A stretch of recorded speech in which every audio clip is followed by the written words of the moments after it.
Okay, well here's the unit bathroom. There's a video about the renovation of this bathroom. That's on my channel. If you put in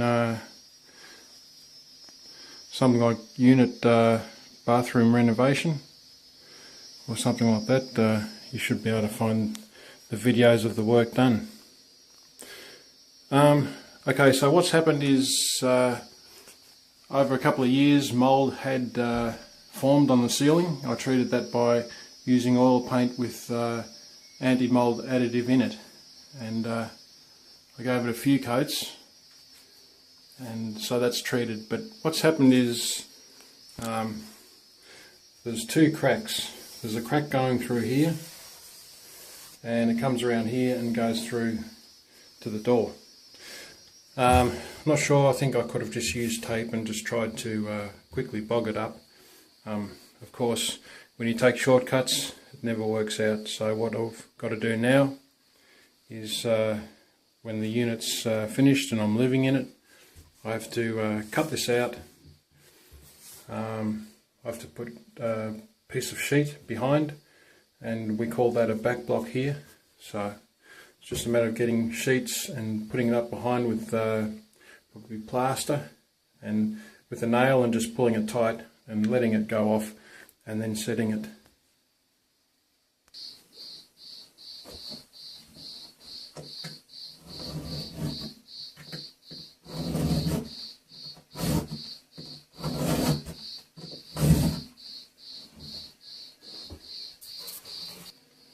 Okay, so I've just looked up the unit renovation video. It's complete unit renovation number 4. And it appears I've done everything right. The sheet wasn't touching, so I'll put the strip along the middle. I should have put it up the top. However, so I've used paper tape. I can see I've used paper tape there. So here's a bit of the video. You can see there the shower base. I hope to start tiling tomorrow. And there's the other side where the toilet will go.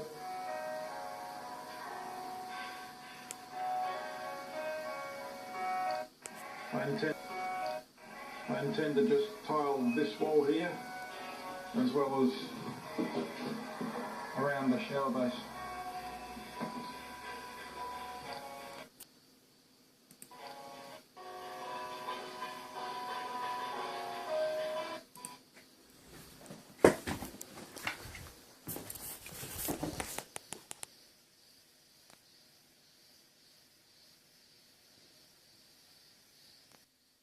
Okay, so in light of that, the video, and that's why I keep a record of my work, is to look back on things.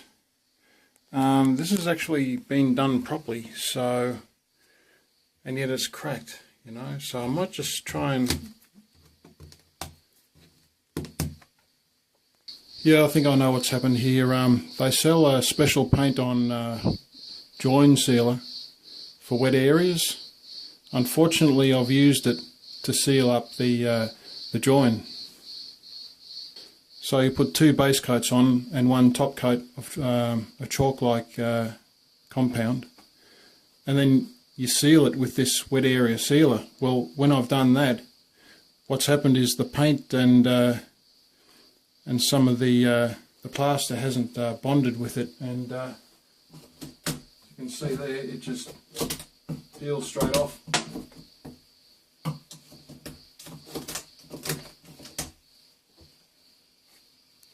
I've looked at the video again, and I've actually applied it first before setting it with plaster, the sealer.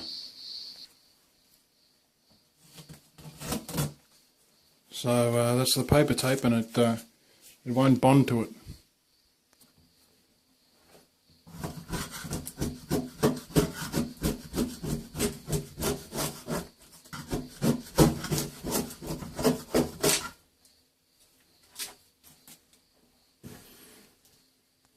Okay, now I understand, now I remember. They sold this as a wet area plaster, so that is to say you would use this glue to set the joins.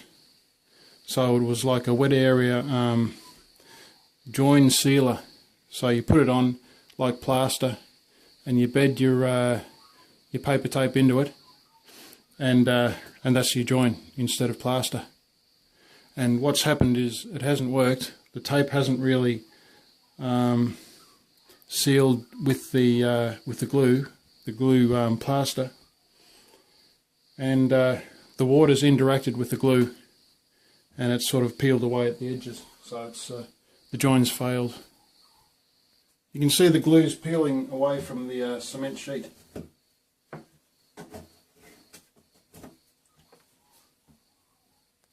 I'm lucky it's only the join, because the internal was also done with this this wet area glue. Okay, so I just proved my point. So there we go. Okay, I'll remove the rest, and we'll use normal plaster and paper tape, and we'll just set the join like I should have in the first place, I suppose. Okay, you can take my word for it, this is the only time you're ever going to see plaster scrape off plaster sheet.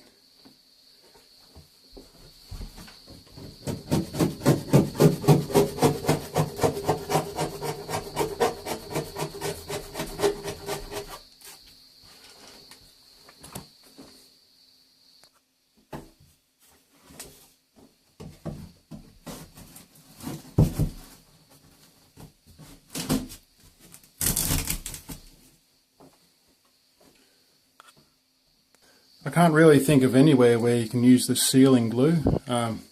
If you put it on the sheet, the plaster won't stick to it. If you put it over the join, the tile won't stick to it. So really, it doesn't really have any sort of use at all.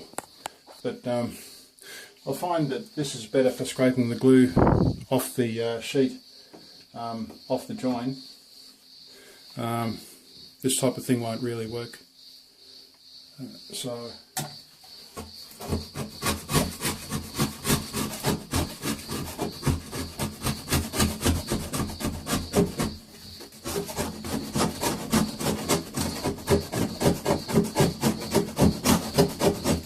it's just got a blade in it.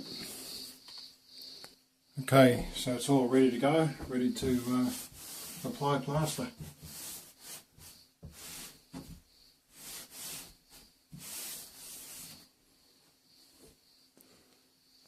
Yeah, you can see it there now. You can see that there's a bit of green seems to be behind the join, so that's what's happened there.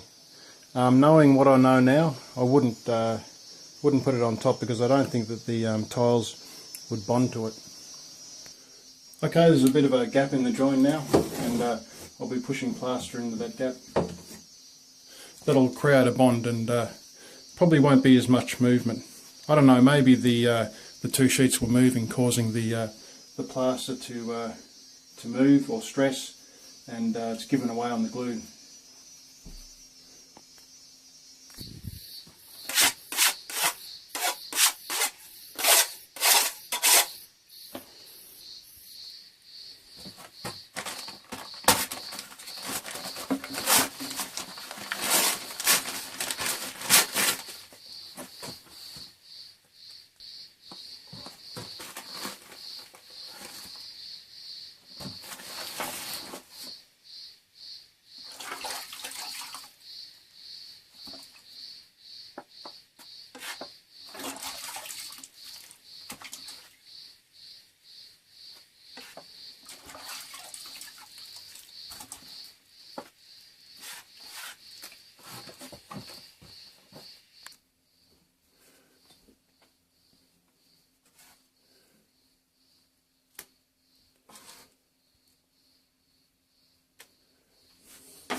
Okay, so you want to push that down inside the join,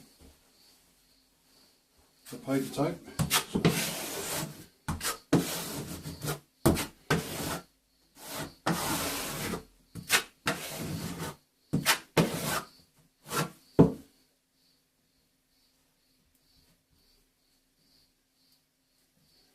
Make sure there's no edges. You've got about 45 minutes to work with this this compound. This is a base coat, so we put 2 coats of this on and one of the top coat.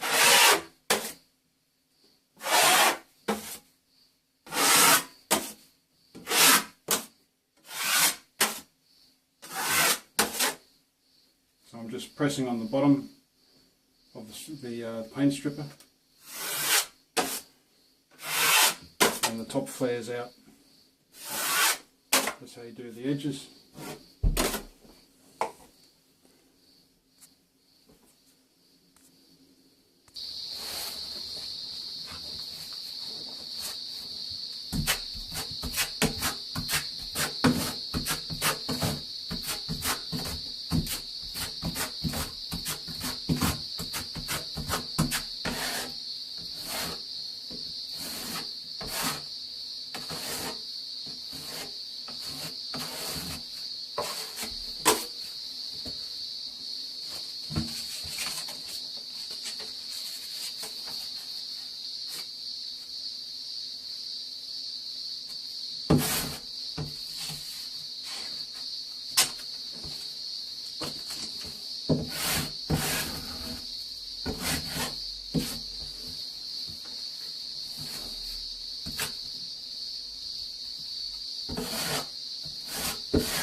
Okay, I've got a curved trowel. I've got a span across because there's a joint in the sheet there. There's the recess between there, and then there's another recess between the 2 scraped areas of paint. So I've got to span that, so I've got my curved trowel.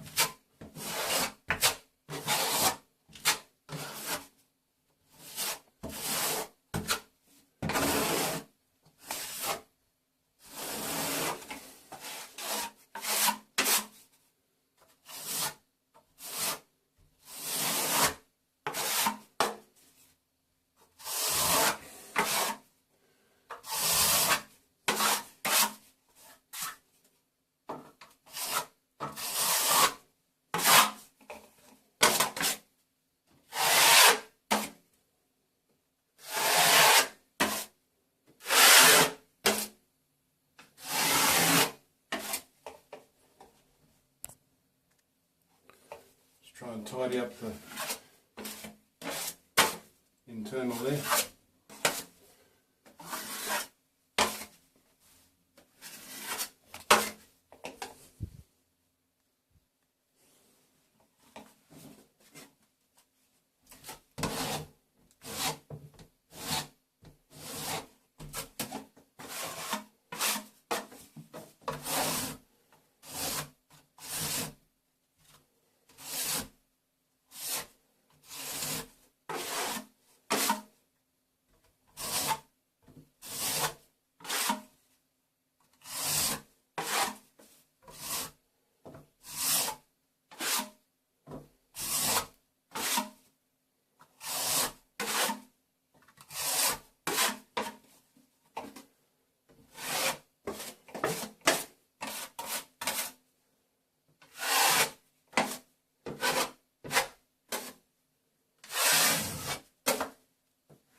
So I had a lot of moisture coming out of the bathroom. That's a small bathroom there. And it'd just rise up and go on the roof. And I could see the joins show through, especially in winter. So what I've done is I've used enamel or petroleum-based paint, and it's got anti-mold mixed in with it, an additive. I've had to tape it off, and I had drop sheets hanging down all around, and it's amazing how much paint gets on the drop sheet, so it's well worth it. Yeah, so that's what I'd recommend in any wet area, to use petroleum-based paints. The water can't mix with it or penetrate it, so that should be good to go.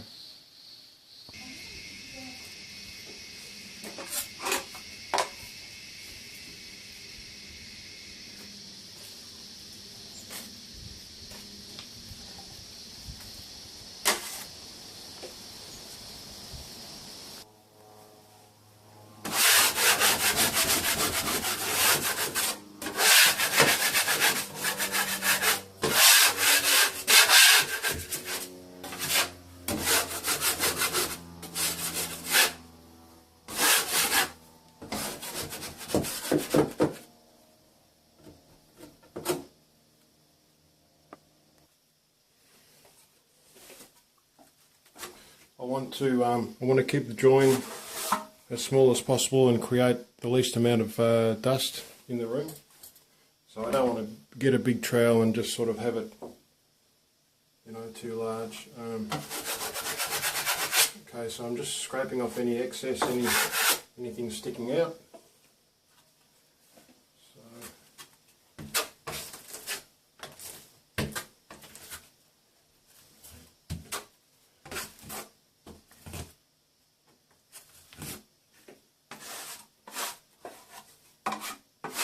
Curved trowel, so finishing off the internal is going to be a bit harder than usual, but what I'll do is I'll finish off the internal with a knife. Just take it from there.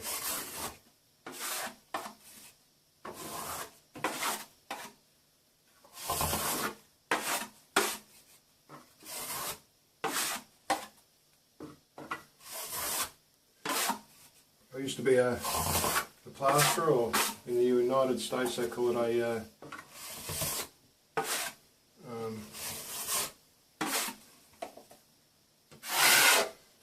drywaller.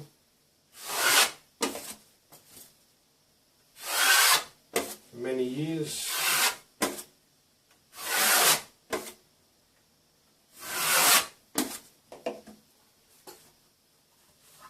I didn't really want to, but I had to, and it kept me, kept the roof over my head, food in my belly, so.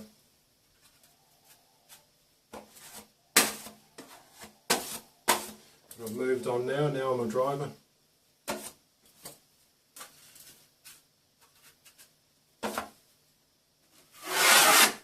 I'm in my 50s, but I'm developing my career, you know. I have to drive larger trucks someday. It'll happen, I'll just keep on trying, you know. I don't stop trying.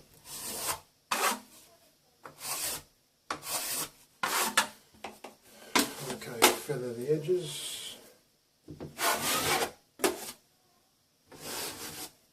If I used a trowel, the join would be from there to there, you know, and in this particular situation, I don't want that, because I'd create too much dust in my bathroom.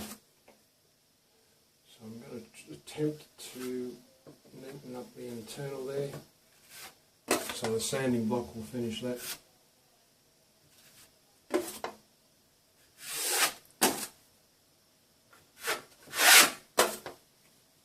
That's virtually it.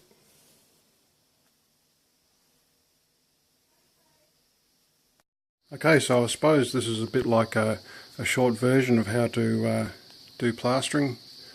So now we're up to sanding, and sanding's the worst part of drywall or fibrous plastering, interior plastering with sheet and 3 coats.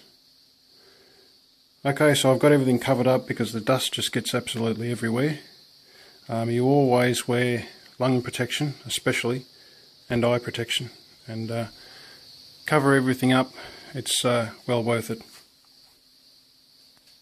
When I retired from plastering, it's actually about 7.5 or 8 years ago now.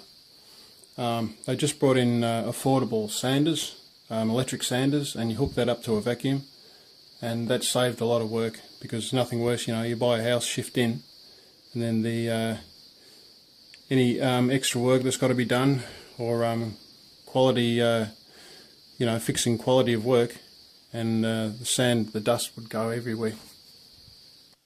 Okay, I've got 120 grit sandpaper on the sander, and I've got a sponge sander. It's an old one. It's best to use something with a finer grit. So sanding is the same principle as troweling joins. You're always starting from the edge and pressing against the edge and building up in the middle. So I'll start by sanding the edge, and then I'll sand across the join. Then I'll finish it off, the internals and the edges, with the sponge sander.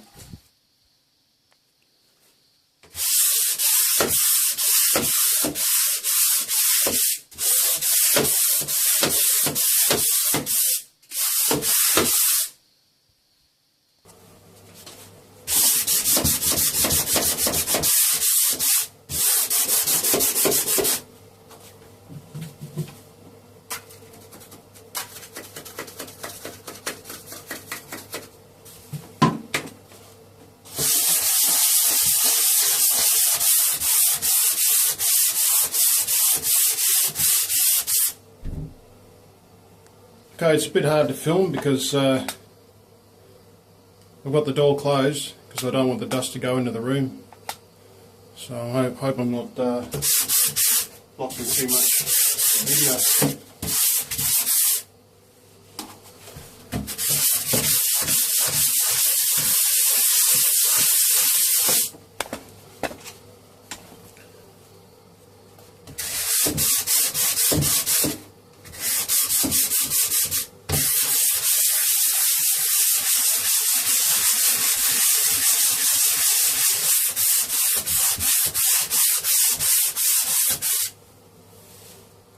Okay, finish off the edges.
Okay, let's wrap it on up. That's it. The join's all good. I'm not going to paint the wall with oil paint because it may be unnecessary, and I don't want to do any unnecessary work. As I said before, the ceiling's oil paint. It's got a lot of anti-mold mixed in with it, or the additive. The only time I'd apply another coat is if mold started to form on the grout underneath the ceiling. So we'll leave it at that. Any future work will be done because of necessity, and over and out. I hope this video helps. Please like and subscribe.